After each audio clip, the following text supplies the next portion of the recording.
Hey there, this is Philip Steiger at thebest3d.com, and I just wanted to kind of share how I work with this thing, Power Director, CyberLink Power Director, when I'm doing some quick editing of multiple clips into a single final production, with particular focus here on the audio. So usually what I have is a video clip or two. That in this case Dan Ritchie sent me, the author of Project Dog Waffle and PD Howler in particular, and here he's actually putting together a video on how to create some path tracing within Lightwave, the 3D program. So here's just a look at another one. I have two clips already done, one clip already done here, and the first thing I'll do is I'll separate it. So I put this one here, this one's not done yet, and so we'll focus on that particular one. If I take a quick look at the entire project, it basically has a little bit of an intro, some titles, and then I have a first part of the video that he recorded, and then another part that he recorded. And we can actually see here, I did a little transition, just going down. Let's go, just reducing the volume a little bit, fading out, because he had to cut it and then record again. So he had sort of the end of the first part and then the end of the second part, and so that's what that looks like if I play that right now.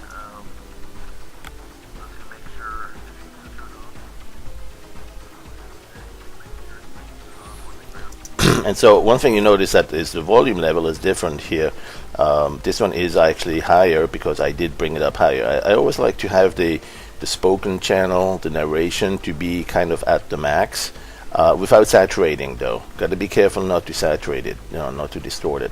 So let's see how I do that. First thing I'll do is I'll take this clip and I will simply right click it. Let me see the whole thing here. Alright, so I'll right click the clip and I'll say unlink video and audio, right? Because after that I want to go into doing some editing on the audio, and so I need to be able to select the audio just by itself. And so right click this part here and unlink the video and audio. Now they're still both selected, so I click outside and then click the audio track to select it, and then I right click and I have the option here for edit audio, and I go straight into the wave editor.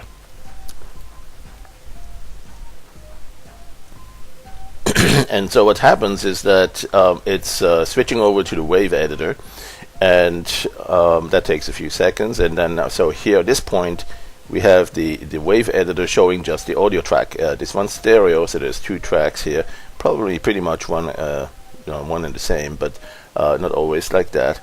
One thing I'm looking at now is the decibel levels here. It goes up to 0. You don't want to go beyond that. That would be saturating it there. So the highest level is roughly about -6. So which means we can add another 6 to that and just get it up to 0. I don't want to really challenge that, because this is not a really precise graph here. I might go up 5 or 4 just to give it a little bit of a margin. So the first thing I'll do is I'll click here on boost. That's in the volume category, and I'll boost the volume to by about 4. Right, this is sort of an additive 4 decibels, which will bring it up on that logarithmic scale. And so at that point I should be close to ideal condition. What I consider ideal condition, meaning that the volume of that narration has the full dynamic range almost all the way to the top here. It's okay if it's not fully at the top.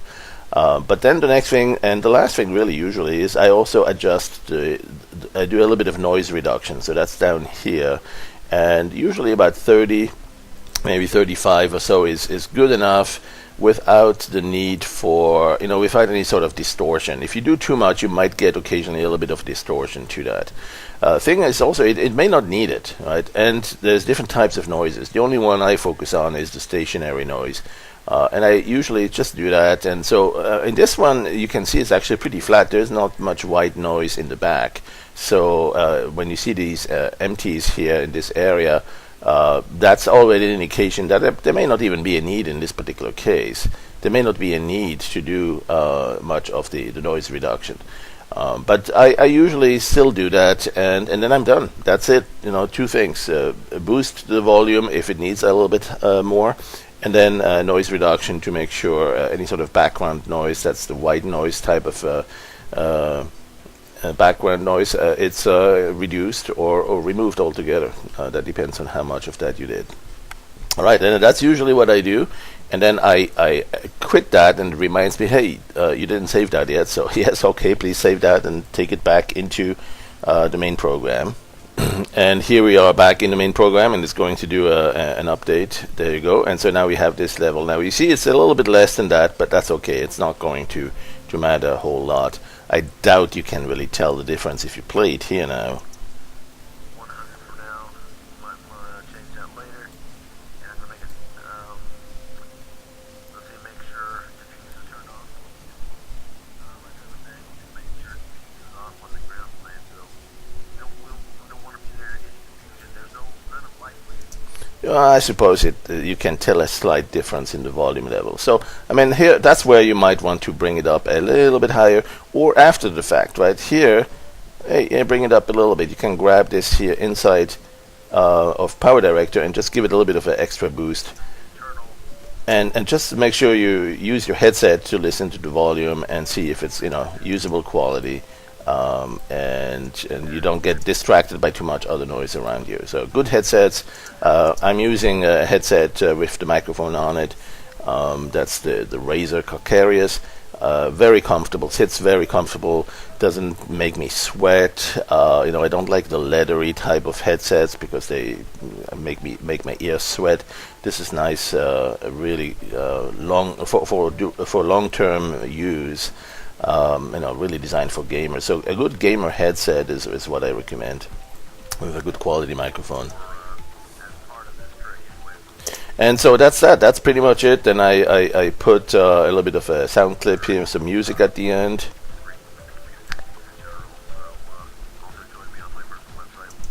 And then you'll probably want to add a little bit of a transition towards the end here, fade it in or zoom it in, blur it, move out, and so on, and that's that. So thanks for watching. I just felt that this was kind of a really kind of a very quick walk through the basic workflow of how I put these video tutorials together after they've been captured, right? It's one thing to do the screen capture, and that's how we get to those different pieces like part 1 and part 2.